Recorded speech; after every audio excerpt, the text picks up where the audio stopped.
Hi everyone, thank you for joining today. My name is Nisrine Mokadem and I will present my thesis research titled Enhancing Cybersecurity Through Adaptive Networks and AI Coaching. And this research explores improving cybersecurity not just technically, but also by supporting how people think, learn, and collaborate under pressure. So I began my research by studying two cybersecurity incidents. The first one was Operation Triangulation, where attackers exploited zero-click iMessages to remotely hack iPhones, demonstrating sophisticated threats undetectable by users. The second one was the In Destroyer attack, which targeted Ukraine's power grid by abusing outdated ICS protocols, causing physical disruptions. And both of these examples informed the scenarios I used later on. Next, I focused on the human aspect. I looked into mental models, how individuals understand and respond to threats. Accurate models, they lead to effective actions, while inaccuracies could lead to mistakes. Shared mental models, they are crucial for cybersecurity teams to collaborate efficiently, to share roles clearly, and to reduce errors. I looked into two kinds of learning, organizational learning and social learning. Organizational learning is systematically capturing lessons from incidents to improve future responses, while social learning is learning by observing others. And this can be really effective, but also risky. If bad practice is spread, then there is a problem. And all these concepts, they set the stage for my research. Cybersecurity is equally about human cognition and teamwork. I created 4 different scenarios, each with its own corresponding network model. While each scenario presents a unique narrative, they all center around collaboration within a cybersecurity team. Scenario 1 depicts the employee's regular routine at a hypothetical smart energy company. The company faces challenges such as outdated ICS protocols and zero-day vulnerabilities in their iOS devices. And as part of their daily responsibilities, the employee performs various tasks. And if any issues are detected during these checks, the employee contacts the advisor, who serves as the team lead for guidance. And based on the advisor's input, the employee may then take corrective action. Looking at the network model, we see that it only includes a base level. This is because no additional layers are needed. All team members, they possess perfect mental models, so there's no need for learning or adaptation. The model contains 2 mental models, one for the employee and one for the advisor. Both agents, they carry out specific actions in the world. So to represent this, the model includes action ownership stage, which determine who initiates which actions based on their internal reasoning. There are 2 contextual factors in the model, one that represents the outdated industrial control system protocols, and the other one captures the presence of zero-day vulnerabilities in the iOS devices. There are different types of connections between states. Black arrows represent things between states within the world or within mental models. Blue arrows show connections between ownership states and either world states or mental model states. We have orange arrows and they represent observation links. These capture how the employee and the advisor perceive events in the world, which in turn activate relevant mental states. And there are also gray links, and those come from the contextual factors. Scenario 2 begins when the employee unintentionally modifies the firewall settings without conducting a proper security review. And this action causes operational disruptions. And in response, the employee contacts the advisor for immediate assistance, marking the start of the scenario. One of the contextual factors in the model reflects the advisor's prior experience with similar issues. They have encountered a wide range of comparable incidents in the past, and the advisor's responsibilities now include reviewing the firewall changes, assessing the modifications, and clearly explaining both the problem and the solution to the employee. The network model for scenario 2 again includes only a base level, since both agents still have perfect mental models, so no extra layers are needed. And as in scenario 1, the model includes 2 mental models, one for the employee and one for the advisor. While the procedure has changed, we again see action ownership states that determine which agent performs which actions. The types of errors also remain the same. Looking at scenario 3, we see that it builds upon scenario 2, but introduces a change in team dynamics. The advisor falls ill and only completes the first 2 tasks, and the remaining responsibilities, they are passed on to a consultant. And this consultant leads a different cybersecurity team and is unfamiliar with the specific protocols used here, which makes the consultant feels a bit insecure and stressed. The scenario's network model includes 2 higher order adaptation levels, because in this case, the mental models are no longer perfect and adaptation plays a role. There's a new contextual factor, CT2, and this represents the consultant's insecurity and stress. And one effect of this is a tendency to forget or not to retain information well under pressure. There's now also a third mental model for the consultant. On the first order adaptation level, we see 4 adaptation processes. For the employee, there's one key adaptation between the internal state E4 and E6, and this is modeled by the self-weight state W, with the red adaptation arrow reinforcing the expectation based on experience. Similar adaptation links exist for the advisor and the consultant. We can see this by the other W states. Additionally, the weight state W E6 C6 captures how the employee state activates and reinforces the consultant's corresponding mental state, reflecting social learning. So the communication flow and mutual learning between them. On the second order level, the self model includes MW states. These dynamically regulate the persistence factor, controlling how strongly past experiences are retained depending on context. Under stress, as in this scenario, the MW values drop, representing reduced retention and impaired learning. Then we have scenario 4. It builds upon scenario 3, but now has an AI coach with perfect knowledge. And this AI coach is aware of the specific protocols and procedures used by each cybersecurity team. And the AI coach supports the team in 2 ways: by contributing to organizational learning and by actively monitoring each step of the procedure and only signaling when something goes wrong. And in the network model, this is reflected by the inclusion of an extra mental model for the AI coach. And unlike human agents, the AI coach doesn't have ownership states because it doesn't perform actions in the real world. Instead, it provides guidance by observing and giving feedback when necessary. And this is shown by the observation arrows from each world state to the AI coach mental model. At the first order adaptation level, we see that there's a new weight state, WAI4, AI6, and this connects to all other learning related weight states. This shows how the AI coach injects knowledge into the team's learning processes. Additionally, there are 2 new states, the monitoring state and the decision state. The decision state represents the AI coach decision-making process about whether to intervene. If W6 is activated as expected, the decision state is weakened, meaning no intervention is needed. However, if W6 is missing or not progressing as intended, the decision state activates, prompting the AI coach to communicate with the human. And this communication is modeled with the communication state in the second order.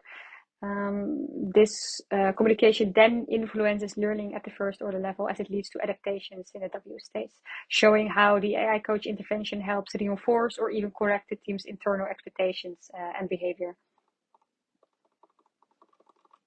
When we look at the first results, we see this figure, which shows the results of the simulation of scenario 1. It starts with a network scan shown by line WS1, which reviews vulnerabilities because WS3 is increasing and WS2 is not. And this triggers early contact with the advisor, WS13.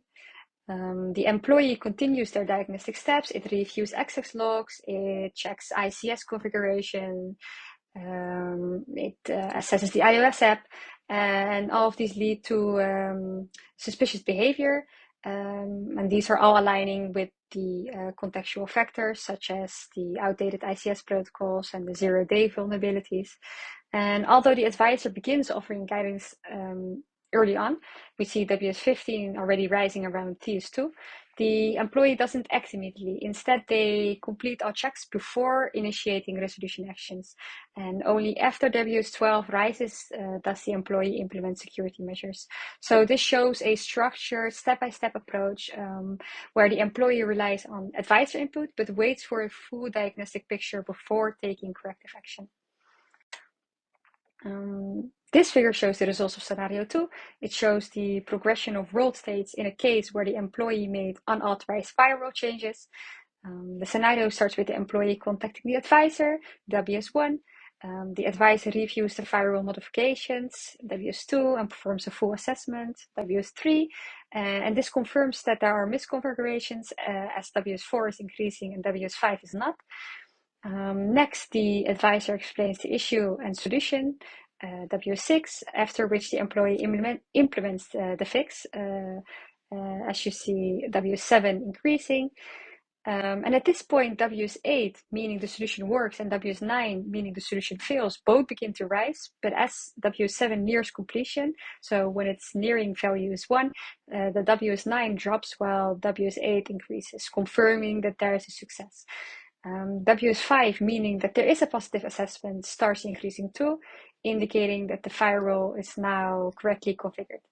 And finally, we see that the employee documents the incident because WS10 is increasing. So this figure shows a smooth resolution process enabled by perfect mental models and clear communication between employee and advisor. To understand scenario 3, we will look at two figures. The first figure focuses on WS6, the consultant explaining the solution to the employee, and the second will provide a view overview of all the world states. So in this figure, WS6 fails to occur because the consultant who takes over from the unable advisor struggles under pressure. The learning state of the consultant, the orange line, has a slight decline due to forgetfulness and only reaches a value of 0.51 due to stress. And as a result, the consultant's mental model, C6, and the ownership state show only a weak temporary activation. So W6 doesn't happen. So the explanation of the problem and the solution to the employee never happens. And the next figure shows the broader impact of this. The process starts again with WS1. But you also see WS9 increasing. And this happens because this reflects early doubt among the team members, because they think that the solution isn't going to work, because the advisor is ill and there's now a less familiar consultant involved. You see WS2, WS3, and then WS4 rises, meaning that misconfigurations are found, and WS5 stays at 0, meaning that there is really a mistake. Then you see a gap between T is 1.9 and T is 4.8. This means W6 is missing because the consultant was unable to act because the consultant couldn't retain enough information to be able to perform its task, which was to explain the problem and solution to the employee. Eventually, W7 appears as the employee implements the solution alone. However, WS9 spikes to 1 and WS8 remains at 0, confirming that there is a failure. And then WS10 happens, meaning the employee is writing a report. So in short, this scenario demonstrates how imperfect mental models and stress disrupt collaboration. And unlike scenario 2, the absence of shared understanding leads to poor outcomes. In scenario 4, we again look at two figures, and now we will see improvement. We can immediately see that in this figure, WS6 successfully occurs. Unlike scenario 3, the consultant's learning curve steadily increases without decline, quickly reaching a value of 0.94, indicating that there is a strong knowledge retention. And this improvement is due to the AI coach. You see the purple line. And this provides perfect team-specific knowledge and continuously monitors progress. And as a result, the consultant's mental model reaches full activation, enabling ownership and the successful explanation of the issue. The AI coach also prepares to give feedback, but as WS6 progresses correctly, this need fades, and you see CS6 drop to 0, showing that feedback wasn't required. And in short, the consultant now explains the problem effectively thanks to the support from the AI coach. The second figure confirms the overall success. WS1 starts as the employee contacts the advisor, and although the advisor is still unwell this time, there is no early doubt in the team because the AI coach is present and they trust the AI coach. WS2 and WS3 proceed as the advisor performs the first two checks. Next, we see that the firewall assessment leads to a minor flag because we see WS4 briefly increase, but the system is mostly functioning well because you can also see that WS5 is rising close to 1. So to clarify any uncertainty, the consultant proceeds with WS6, now successfully explaining the problem and solution to the employee. Following this, we see WS7, and we then see WS8 rise, indicating the solution works. WS9, meaning that there would be a failure, stays at 0. We see that WS5 also remains high, reinforcing that the system is in good shape. Meanwhile, we see something different happening. We see that WS10, writing the report by the employee, begins early on. And this happens because the employee notices both WS4 and WS5 rising simultaneously, which is an unusual situation. And this makes them start drafting the report early on, anticipating that the findings will require more explanation. So overall, this scenario shows that even without perfect mental models from the human team members, but with the presence of an AI coach with perfect knowledge, there's a smooth, accurate execution, achieving success where scenario 3 failed. I also ran a what-if analyzing using 3 if factors. For the first if factor, I looked at how much the AI coach shares knowledge to others. Normally, the AI coach shares its full knowledge, but I tested 3 different cases: low sharing, medium sharing, and high sharing. The second if factor is knowledge sharing between team members. This checks whether the consultant, employee, and advisor help each other learn. Cybersecurity teams often work independently, but may still share quick tips or help when needed. I tested 2 cases, no sharing and some sharing. And then we have the third factor, which is the consultant's attention. And this factor checks whether the consultant is paying attention during the implementation. And I tested no attention and full attention. To measure risk, I use 4 what factors: learning of the employee being low at TS2 and at TS14, and learning of the consultant being low at TS2 and TS14. And I specifically looked at these 2 key people because they are the most important in the procedure. The consultant explains the issue and solution to the employee, and the employee applies the fix, hoping that the issue will get resolved. I measured their learning at these times because at TS2 I could ask the question, did they start learning early enough? And at TS14 I could check if they retained enough knowledge to do their job. Learning is low at time is 2 when it's below a value of 0.25, and it is low at TS14 when it's below 0.7. For the first if factor, each level required a representative average. So I used different probability distributions to reflect how frequently each level might occur. The low level was modeled with a left skewed beta distribution, producing values close to 0, simulating that there is rare and minimal sharing. And the average sample value I got was 0.05. The medium level was modeled with a uniform distribution where all values in the range were equally likely, and this resulted in an average of 0.4. And then the high level was modeled with a right skewed beta distribution, generating values close to 1, reflecting strong and consistent sharing. And the average sampled value I got was 0.917. And to measure how serious each outcome was, I rated the impact of low learning on a scale from 1 to 5. I gave a score of 3 if the employee or the consultant had low learning early on, so at TS2, because this means that there's a moderate short-term risk. I gave a score of 5 if the employee still had low learning later on, so at TS14, because this is a high risk, because they have to carry out the solution. And I gave a score of 4 because if the consultant had low learning at TS14, because it's still serious, because they need to explain the issue clearly to the employee, though it's not as risky as the employee making mistakes during the implementation. So that's why this one got a 4, while the other had a 5. And the analysis showed that when the AI coach shares little knowledge, colleague interaction is absent, and the consultant is inattentive, learning fails both at early and later stages. In WS6, where the consultant must explain the solution, this failure increases the risk of process breakdown. So even with an engaged consultant and colleague support, we can see that with low AI input, this all still leads to poor outcomes. So human factors alone cannot compensate for an uninformative AI.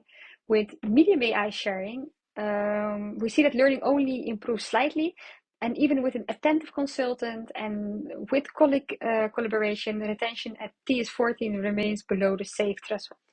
In contrast, if we look at high AI knowledge sharing, it consistently ensures strong learning, regardless of human support. It eliminates all risks, even if colleagues don't collaborate or the consultant is disengaged. And if we look at the column with the risk assessment, we can also see that at TS14, the employee's risk is higher than the consultants, as they are ultimately responsible for implementing the solution. So the key insight of this is that only a full AI coach support guarantees both early learning and long-term retention. So human support helps, but high AI knowledge sharing is essential for safe and effective cybersecurity operations. So my conclusion, this research shows that cybersecurity depends not just on technology, but also on how people think, learn, and work together, and especially under stress. Through adaptive network models, I simulated different team situations, different dynamics. I added an AI coach to help fill in those gaps and supported better learning and communication. I also did a what if analysis, and all of this together made it clear that strong AI support consistently led to better outcomes, even when human factors weren't ideal. So, overall, AI can be a powerful tool to support human thinking and strengthen cybersecurity from a cognitive perspective. And of course, my work has its limits. These were simulated scenarios, but they do offer a strong foundation. In the future, it would be valuable to test these models over long periods and in real organizations, especially across different sectors and threat levels. It would also be interesting to study how multiple AI coaches work together across departments and how real world data like stress levels or team communication could improve model accuracy. But for now, my results show that modeling paired with thoughtful AI support can really strengthen cybersecurity responses, not just technically, but also cognitively. Um, Thank you. This was my presentation.